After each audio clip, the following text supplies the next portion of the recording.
Salam. Bugün sizinle Napolyon Bonaparte'ın hekayesini ama biraz fərqli tərəfdən baxacağıq. Yəni, sırf hərbi taktika yox.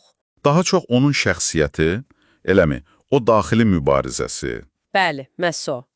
Ambisiyası, o psixoloji ustalığı, amma həm də sonda onu yıxan o təkəbbürü. Məqsədimiz də budur ki, əlimizdəki mənbələr əsasında bu mürəkkəb şəxsiyyəti anlamağa çalışaq. Həqiqətən də, yəni bu mənbələr göstərir ki, onun hekayəsi sadəcə qələbə və məğlubiyyət deyil, gücün insan psixologiyasına təsiri, ehtiras, təkəbbür. Bəli, bir növ faciəvi rəqs kimi.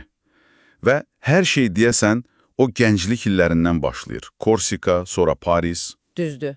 1769-cu il Korsika doğumlu.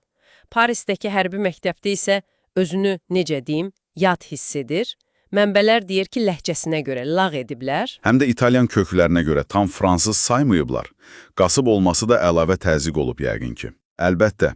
Və bütün bu alçaldılmalar, yəni içində böyük bir sübut etmə həvəsi yaradıb.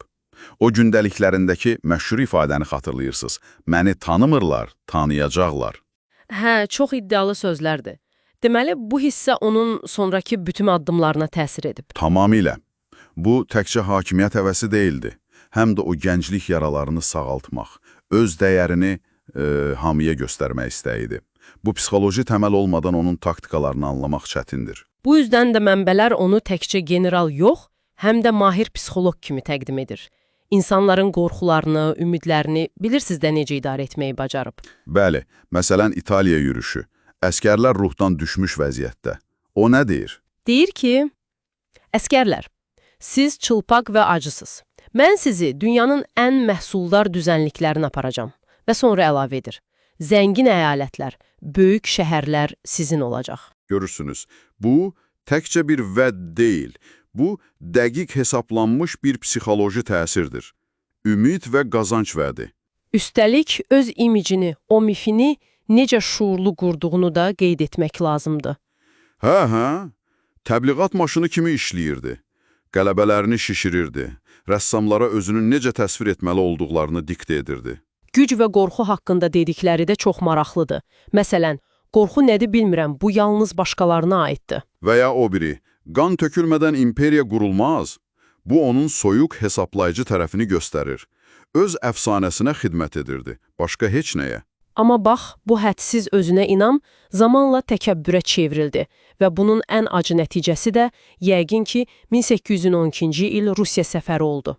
Bəli, dəhşətli fəlakət. Mənbələr o rəqəmləri təsvir edir. 600 minə yaxın əskərlə girib... Nə qədər qayıtmışdı deyəsən çox az? Təxminən 30 min. Sağ qalanlar.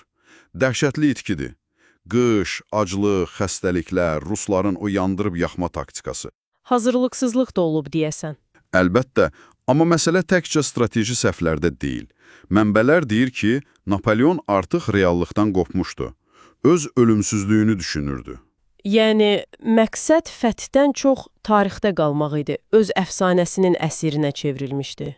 İmicini qorumağa çalışırdı. Bu da təkəbbürün bədəli oldu. Bu sarsıntıdan sonra da, yəni Waterloo döyüşü gəldi. Orada da deyəsən əvvəlki Napolyon deyildi. Mənbələr qeyd edir ki, həmin döyüşdə qətiyyətini itirmişdi. Bəzi komandirlərinə güvənmirdi. Hətta su təminatı kimi detallarda belə səhvlər var idi. Elə bil kölgəsi qalmışdı o əfsanəvi sərkərdənin. Waterloo hərbi süqutun son nöqtəsi idi. Amma kökündə o daxili ziddiyyətlər, psixoloji yorğunluq dayanırdı. Sonraki sürgün illəri, xüsusən müqəddəs Yelenadadakı qeydləri. O etiraf kimi səslənən sözləri var, hə? Qəri, çox təsirli bir stat var mənbədə. Mənim ən böyük səhvim özümə həddindən artıq inanmağım oldu. Hər şeyə qadir olduğumu düşünürdüm. İllər sonra gələn bir peşmançılıqdır bu. Ölümü də 1821-ci ildə əksər mənbələrə görə mədə xərçəngindən olub. Bəli. Beləliklə, bu təhlil etdiyimiz mənbələr Napolyonu çox mürəkkəb bir şəxsiyyət kimi göstərir.